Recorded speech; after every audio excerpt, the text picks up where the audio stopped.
कहानी की शुरुआत में हमें 20 साल पहले की बात बताई जाती है, जब अर्थ पर पहली बार एक गेट ओपन होता है। चारों तरफ हाहाकार मच जाता है। लोग उसकी वीडियो बनाने लगते हैं। तभी उसमें से बहुत सारे मॉन्स्टर बाहर निकल आते हैं और लोगों को इधर उधर मारना शुरू कर देते हैं। मिन और उसके छोटे भाई ने इसी भगदड़ में अपने माँ बाप को खो दिया था। तभी हमें बताया जाता है कि मिन पहली जनरेशन का अवेकन हंटर था। फिर हमें उनके बचपन का एक सीन दिखाया जाता है जहाँ पे मिन सुजिन अपने बड़े भाई मिन से पूछ रहा होता है, क्या तुम आज स्कूल नहीं जा रहे हो? तो मिन उससे बोलता है, नहीं, मैं काम पे जा रहा हूँ। तो मिन सुजिन बोलता है, क्या ये सब मेरी वजह से हो रहा है? मिन से वो उसके सर पे हाथ रखते हुए बोलता है, नहीं, ऐसी बात नहीं है, मैं पढ़ाई में उतना अच्छा नहीं हूँ जितना तुम हो। तो मिन सुजिन उससे उदास होकर पूछता है, तुम कब तक घर आओगे? तो जिस पे मिन से वो बोलता है, घबराने की ज़रूरत नहीं है, मैं जल्दी ही वापस घर आ जाऊंगा। कहानी फिर से प्रेजेंट में आ जाती है। मिन से वो अपने छोटे भाई का घर देख कर चौंक जाता है, बहुत खुश होता है। वो चारों तरफ इधर उधर बैठकर घूमकर देख रहा था। फिर सुजन मिन को बोलता है, ये हमारा घर है और मैंने आपके लिए एक कमरा भी बनवाया है। मिन बोलता है, क्या सच में तुमने मेरे लिए यहाँ रूम बनवाया है? सेजोन भी थोड़ा शर्माते हुए बोलता है, आपने मेरे लिए इतना सब कुछ किया है, मैं आपके लिए इतना तो कर ही सकता हूँ। और फिर सर झुकाते हुए बोलता है, क्या आपको पता है कि मैंने आपको ढूंढने के लिए कितनी मेहनत की? आखिर आप इतने समय तक थे कहाँ? मीन उसके सर पे हाथ रखते हुए बोलता है, चलो तो फिर बैठ जाओ, मैं तुम्हें 100 साल की कहानी सुनाने वाला हूँ। वो लोग कोल्ड ड्रिंक चिप्स लेकर एक टेबल पर बैठ जाते हैं और मीन बोलता है, चलो मैं बताता हूँ कि 10 साल पहले आखिर हुआ क्या था। जब मैंने फोर्थ डीमन लॉर्ड को मारा था तो पता नहीं कैसे मैं दूसरे डायमेंशन में टेलीपोर्ट हो गया। फिर वहाँ पे मेरी मुलाकात फ्रे से हुई, जो दूसरे की बॉडी से स्किल्स निकाल सकता था। फिर मैं 100 साल तक अपने स्किल्स को बेहतर बनाता रहा और फिर ड्रैगन से फाइट की और उसके हार्ट से वो डायमेंशनल क्रिस्टल निकाल सका। और उस डायमेंशनल क्रिस्टल की वजह से ही मैं घर वापस आ सका हूँ। और फ्रे भी मेरे साथ अर्थ पे आ गया और मेरी बॉडी के अंदर है। तभी हमें दिखाया जाता है कि उसके मुंह से फ्रे का छोटा सा पार्ट दिख रहा था। सेजुन उसके छोटे से बॉडी पार्ट को देखकर डर जाता है।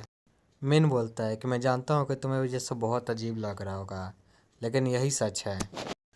फिर सुजुन बोलता है, मुझे आपके बातों पे पूरा विश्वास है और मेरे लिए सबसे ज़्यादा ज़रूरी बात यह है कि आप वापस मेरे पास आ चुके हैं। मिन सुजिन से पूछता है कि आखिर यहाँ 10 साल में क्या क्या हुआ है और ये चॉय डेसू जैसा बंदा आखिर प्रेसिडेंट कैसे बन गया। सेजुन बोलता है, आपको याद है आपने फोर्थ डीमन लॉर्ड को हराया था? आप तो उसे मारकर गायब हुए थे, लेकिन इसका सारा क्रेडिट उसने खुद ले लिया और पहली जनरेशन का अवेकन होने के कारण उसे प्रेसिडेंट बना दिया गया। और वो बंदा हमसे बदला लेने के लिए ऐसी पॉलिसीज़ निकालता है जो हमारे गिल्ड के खिलाफ काम करे। तो मीनू उससे पूछता है, क्या घर के बाहर मुझे जो मारने आए थे वो चाय डेसू के आदमी थे?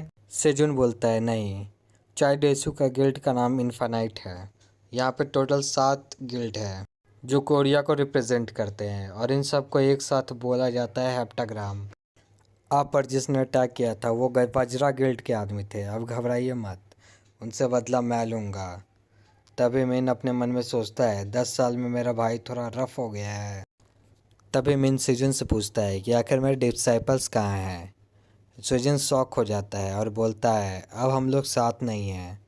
जाइलोंग अपने घर वापस चली गई और कैंग यो अब जाई डेसू के अंडर काम करता है। मिन बोलता है, ये सब तो ठीक है, लेकिन मिनजुन का क्या हुआ? फिर आगे हमें उनकी बात नहीं बताई जाती और फिर 2 दिन के बाद का सीन दिखाया जाता है। हमें HMCS हेडक्वार्टर का सीन दिखाया जाता है जहाँ पे गैमकूप की टीम रहती है। फिर हमें उनके लीडर का सीन दिखाया जाता है जो सेकेंड जनरेशन के अवनेकरस को गाली दे रहा होता है। उसका स्टाफ उससे पूछता है, क्या बात है सर, आप इतने गुस्से में क्यों हैं? तभी उनका लीडर बोलता है, ऊपर से मुझे ऑर्डर आया है कि मुझे एक नए हंटर को अपने टीम में शामिल करना है। इस बात से मेरा अभी दिमाग ख़राब है। उसका स्टाफ अजीब सी शक्ल बनाकर हंसने लगता है। उसका लीडर बोलता है, हद तो तब हो गई जब मुझे पता चला कि वो एक नौसिखिया है। क्या हमारी टीम बहुत ज़्यादा कमज़ोर होती जा रही है? तभी मिन पीछे से गेट पे लात मारता है और गेट खोलते हुए बोलता है, ब्यूंगू। वो लीडर और उसका स्टाफ पीछे मुड़कर देखते हैं क्या हुआ। मिन उस लीडर से बोलता है, तुमने आखिर अपना नाम चेंज क्यों किया? इससे लोगों को कन्फ्यूज़न होती है और क्या तुमने मुझे पहचाना मैं कौन हूँ? लीडर के चेहरे पर डर के मारे पूरे पसीने आ रहे थे और वो डरते हुए बोलता है, हंटर मिन सिन्वू। लीडर अपने सारे टीममेट से बोलता है, यह हमारा नया रिक्रूट है। इनका नाम हंटर मिन है और ये आज से हमारे साथ काम करेंगे। लीडर डरते हुए बोलता है, ये यहाँ पे नए हैं, अगर इन्हें कुछ भी इन्फॉर्मेशन चाहिए होगा तो बेझिझक इन्हें प्रोवाइड करना है और इनके साथ सभी लोग इज्जत से बात करेंगे। तभी यह हैरो वाली लड़की बोलती है, आखिर लीडर को आज हुआ क्या है? तभी लीडर उस लड़की को बोलता है, हे किम सियोंग। तो वो भी डर के बोलती है, यस सर, मेरे साथ कॉन्फ्रेंस रूम में चलो। और वो सभी कॉन्फ्रेंस रूम में चलने लग जाते हैं।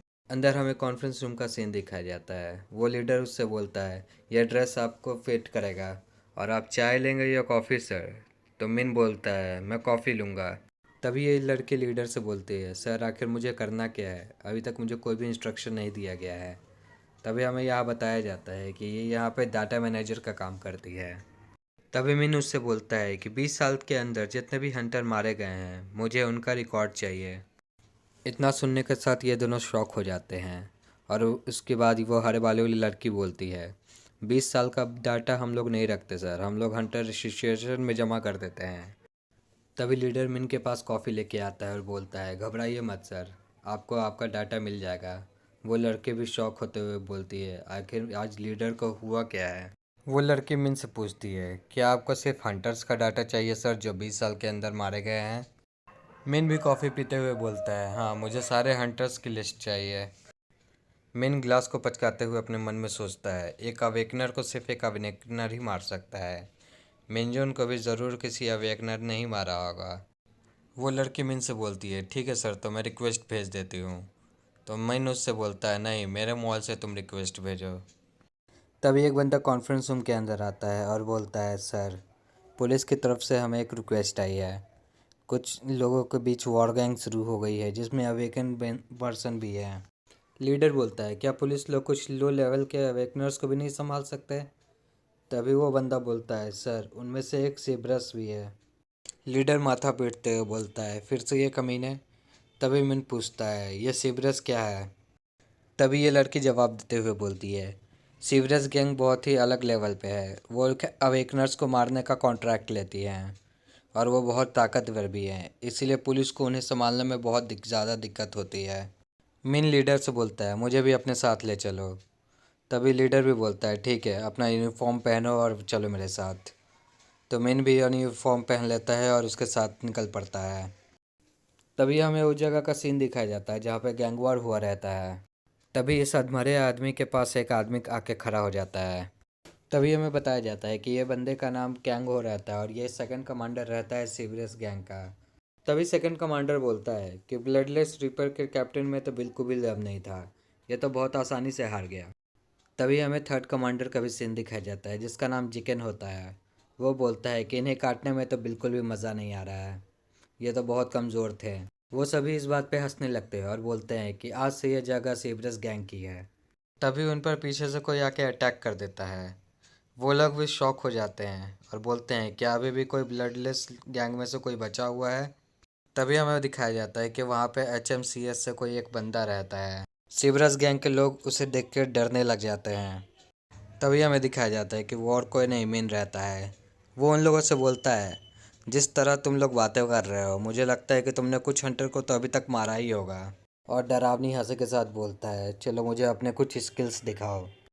थर्ड कमांडर सेकंड कमांडर से बोलता है, मुझे लगता है ये बंदा बहुत ज़्यादा ताकतवर है। तभी सेकंड कमांडर बोलता है, तो अब हम लोग क्या करें? फिर वो लोग मिन पे अटैक करना शुरू करते हैं। सेकंड कमांडर अपना स्किल इस्तेमाल करता है फुल बॉडी आर्मर का, जो कि B रैंक का होता है, और वो मिन पे अटैक कर देता है। जैसे ही वो अटैक करता है वैसे ही उसकी हालत बहुत ख़राब हो जाती है। मिन उसे बहुत बुरी तरीके से मारता है। फिर उसके बाल पकड़ के उससे बोलता है, हे जागो, मुझे तुम्हें और पीटना है।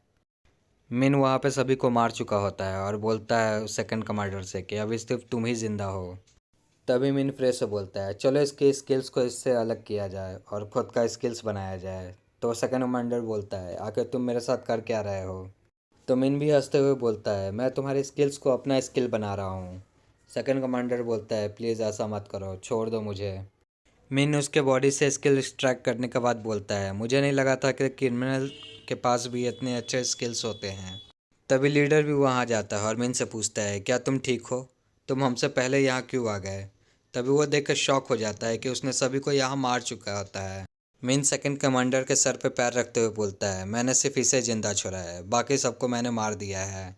तुम इससे जो पूछना चाहो पूछ सकते हो। लीडर डरते हुए अपने मन में सोचता है, ये पहले भी बहुत ज़्यादा क्रूर था और अभी भी है, इसलिए इसे सब मैड डॉग कह के बुलाते थे।